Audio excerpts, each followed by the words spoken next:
It's 3 a.m. You're lying in bed. Your eyes are open. Your mind is racing. And you reach for your phone because surely something is wrong with you. But the real answer is far stranger. You are not broken. You're running an operating system that is at least 40,000 years old. And it was never designed for a single unbroken block of sleep at all. For most of the 20th century, doctors assumed there was only one normal way to sleep. Lights off, 8 hours. Lights on. If you woke up in the middle of the night, something was wrong with you. But your ancestors did not sleep that way, not even close. In the early 1990s, a psychiatrist named Thomas Weir ran an experiment that quietly upended everything we thought we knew about sleep. He put volunteers somewhere with no artificial light, no lamps, no screens, just 14 hours of darkness a night, the way winter nights actually looked before electricity. At first, the volunteers slept in one long stretch, exhausted from years of sleep debt. But after a few weeks, something shifted. They began waking in the middle of the night, not tossing, not anxious, just awake, calm, alert, but quiet. They would lie there for an hour, sometimes two, in a strange, peaceful state between dreaming and thinking. Then, without trying, they drifted back into a second sleep until morning. Weir called it biphasic sleep, two sleeps, split by a quiet hour in the dark. And here's the part that should stop you. This wasn't you. This was old. This was the default.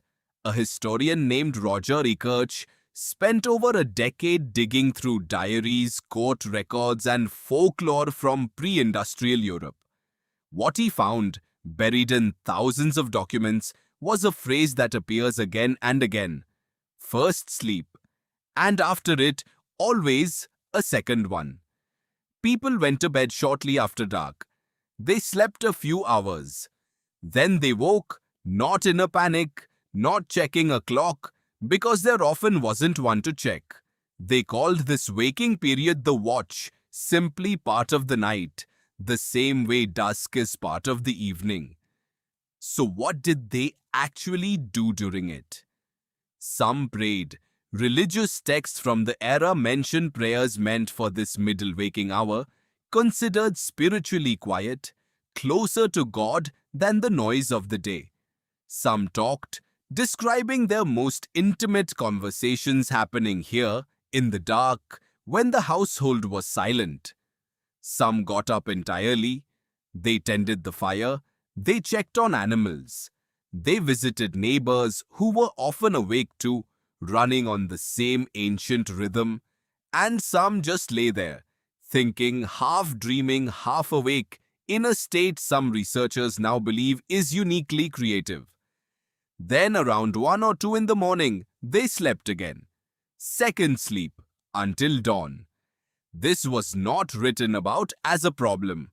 It was written about the way you might write about lunch. It was just what a night was. So what changed?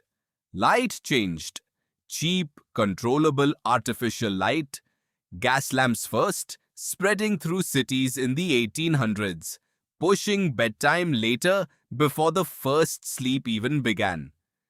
Then electric light, which didn't just delay sleep, it rewired the entire signal your brain uses to know when night has started at all. Your ancestors' first sleep began when the sun went down, because there was nothing else to see by. Yours begins whenever you decide to stop scrolling. Compress 2 natural sleeps into one shortened window, and the middle waking hour doesn't disappear. It becomes a problem instead of a ritual. The same 3 a.m. alertness a farmer in 1600 would have used to pray, or talk, or think, now arrives uninvited into a single expected block of unconsciousness, and you call it insomnia. Here's a term worth knowing: sleep pressure. It's the buildup of a chemical called adenosine in your brain the longer you're awake, creating pressure to fall asleep. Caffeine doesn't give you energy. It blocks the receptors that sense this pressure, which is why tiredness floods back the moment it wears off. Under natural biphasic sleep, that pressure builds, releases, holds steady during the quiet hour, then builds again gently before the second sleep. Under modern single-block sleep, you're demanding one continuous release with no room for the dip your biology expects. So when you wake at 3 a.m. now, your body isn't malfunctioning. It's doing something it has done for tens of thousands of generations.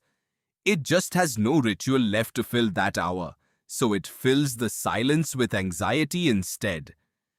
This goes back further than 16th century Europe too. Researcher Jerome Siegel led studies tracking communities with little artificial light today, including the Hadza in Tanzania, and found their sleep was fragmented and flexible, shaped by temperature and darkness rather than clocks. Broken, segmented sleep was completely normal there, with no complaints of insomnia at all.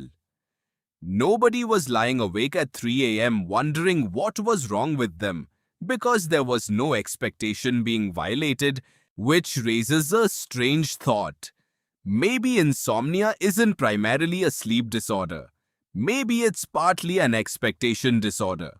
You've been told your entire life that unbroken sleep is the only correct kind. So when your ancient default reasserts itself, your mind interprets a calm, evolutionarily normal waking period as a crisis. The waking isn't the problem. The panic about the waking is. Real insomnia exists too, tied to stress, screens, genuine disruption, and it deserves real treatment. But for many people who wake once calmly and struggle back to sleep specifically because they're anxious about being awake, that anxiety may be the whole problem. Remove the fear, and you're left with something your ancestors would have recognized immediately. A quiet hour, nothing more. So what do you do with this? Lying there at 3 a.m. tonight? You could fight it the way you've been taught to. Check the clock, calculate the hours left, feel the dread build. Or you could do what a person 400 years ago would have done. Stay in the dark. Don't reach for the phone, because that light tells your brain the day has already started. Let your thoughts drift instead of chasing sleep directly. The watch. That's what they called it, not a disorder. A quiet shift standing guard over your own mind in the dark before the second sleep comes to relieve you. It's 3 a.m. You're lying in bed. Your eyes are open. Your mind is quiet now. And this time, you don't reach for your phone because you finally understand that nothing is wrong with you. You are simply awake for the watch, the same one your ancestors kept for most of human history, waiting patiently in the dark for a second sleep that was always coming.